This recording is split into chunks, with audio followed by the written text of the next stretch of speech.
আসন্ন উপজেলা পরিষদ নির্বাচন কমিশনের তফসিল অনুযায়ী দ্বিতীয় ধাপে অনুষ্ঠিত হবে উপজেলা পরিষদ নির্বাচন।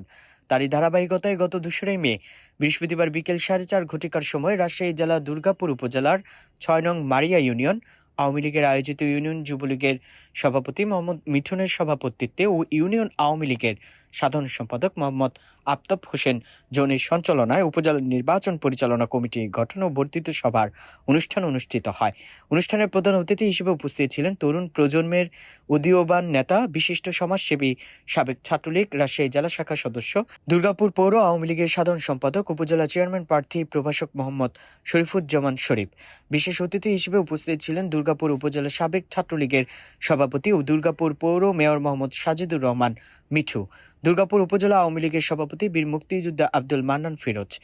মারিয়া ইউনিয়ন পরিষদের চেয়ারম্যান জাহাঙ্গীর আলম সম্রাট,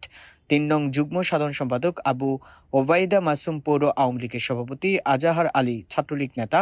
সোহানুর রহমান সোহান, আওয়ামী লীগ নেতা রুকনুজ্জামান, আব্দুল লতিফ মৃধা, সিদ্দিকুর রহমান, গোলাম মোস্তফা শাওন, পানানগর ইউনিয়ন আওয়ামী লীগের সাবেক সাধারণ সম্পাদক আদম আলী, হাবিবুর রহমান হাবিব সহ আওয়ামী লীগ, যুবলীগ, ছাত্রলীগ অঙ্গ সংগঠনের নেতাকর্মীরা ও এলাকার গণ্যমান্য ব্যক্তিবর্গ উপস্থিত ছিলেন। এ সময় প্রধান অতিথির বক্তব্যে তিনি বলেন, আমি নির্বাচিত হলে দুর্গাপুর উপজেলাকে সন্ত্রাস, চাঁদাবাজ, কিশোর গ্যাং, মাদক মুক্ত ও স্মার্ট দুর্গাপুর উপজেলা উপহার দেব এবং আপনাদের কাদা মাখা ঘাম ঝরা শরীর নিয়ে আমার সঙ্গে সকল দুঃখ কষ্টের কথা,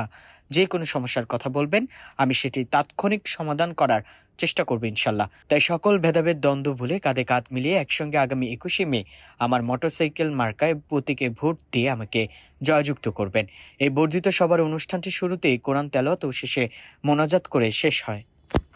আমি উপজেলা পরিষদের চেয়ারম্যান হিসেবে করে যাব, উপস্থিত থেকে আমার দায়িত্বে সেগুলো নিরসন করে দেব। আমাদের মাননীয় প্রতিমন্ত্রীদের সাথে করে নিয়ে এই দুর্গাপুরকে একটি সুন্দর স্মার্ট দুর্গাপুর হিসেবে গড়ে তোলার জন্য একসাথে এক কাতারে কাজ করি, সেই আহ্বানটি আমি তাকে জানিয়ে এসেছি। আমার বিশ্বাস, তিনি যদি আওয়ামী লীগকে ভালোবেসে থাকেন, আওয়ামী লীগের প্রতি শ্রদ্ধাশীল হয়ে থাকেন, অবশ্যই আমাদের ডাকে সাড়া দিয়ে আপনাদের সাথে এসে এই দুর্গাপুরের উন্নয়নের জন্য কাজ করবেন। সেই আহ্বানটিও আমি আজকের এই মাঠ থেকে আমি তার প্রতি রাখছি। আমাদের উপজেলা আওয়ামী লীগ আপনাদের পাশে রয়েছে, আপনাদের সাথে থেকে আগামী দিনে এই দুর্গাপুরকে সুন্দর, শিক্ষিত, সন্ত্রাস, মাদক মুক্ত দুর্গাপুর